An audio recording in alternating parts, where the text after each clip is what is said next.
सबों को जय मसीह की।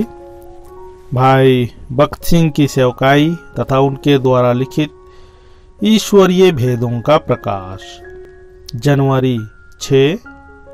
आज का वचन, इसलिए कि यहोवा यूसुफ के साथ था और जो कुछ वह करता था यहोवा उसको उसमें सफलता देता था। उत्पत्ति अध्याय 39 पद 23।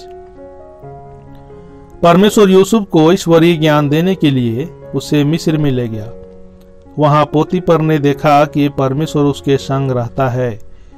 यदि हमारे सब कार्यों में हम परमेश्वर को आदर देंगे तो हमारे चारों ओर के सब लोग यह कह सकेंगे कि परमेश्वर हमारे साथ है।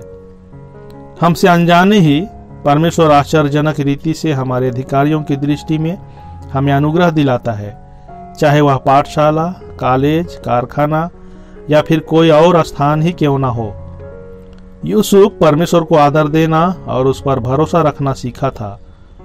यूसुफ अपने भाइयों के विरुद्ध शिकायत कर सकता था, परंतु अपने भाइयों के विरुद्ध बुड़बुड़ाहट या शिकायत का एक शब्द भी यूसुफ के मुंह में नहीं था।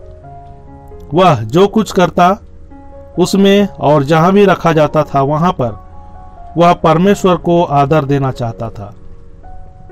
जब परमेश्वर ने उसे पोतीपर के घर में आशीष दी तब पोतीपर ने उसकी सराहना की होगी, इतना ही नहीं उसकी तारीफ भी की होगी। पर यूसुफ ने इन सब में कभी घमंड नहीं किया, क्योंकि वह जानता था कि उसको जय दिलाने वाला तो परमेश्वर था। वह जो कुछ करता था उनमें वह खुद को मान नहीं देता था। एक अनजान व्यक्ति की तरह वह पोतीपर के घर में आया, फिर भी वह उस पर पूरा भरोसा रख सका और एक के बाद एक क्रमानुसार सारी जिम्मेदारी उसी पर आ पड़ी।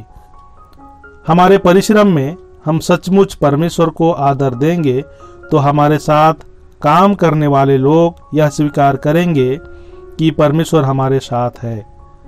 हम परमेश्वर के अनुग्रह का अनुभव कर रहे हैं, यह दिखाने के लिए परमेश्वर हमें कठिन परिस्थितियों में से ले जाता है और इसके अतिरिक्त उच्च स्थान के लिए उन परिस्थितियों के द्वारा परमेश्वर हमें तैयार भी करता है। हमें यह समझने की जरूरत है कि परमेश्वर हमारे लिए अधिक अच्छे विचार रखता है। हमें सिर्फ उसके अधीन होकर उस पर भरोसा रखने की इच्छा रखनी चाहिए। प्रभु आपके साथ रहे और आपको आशीष दे।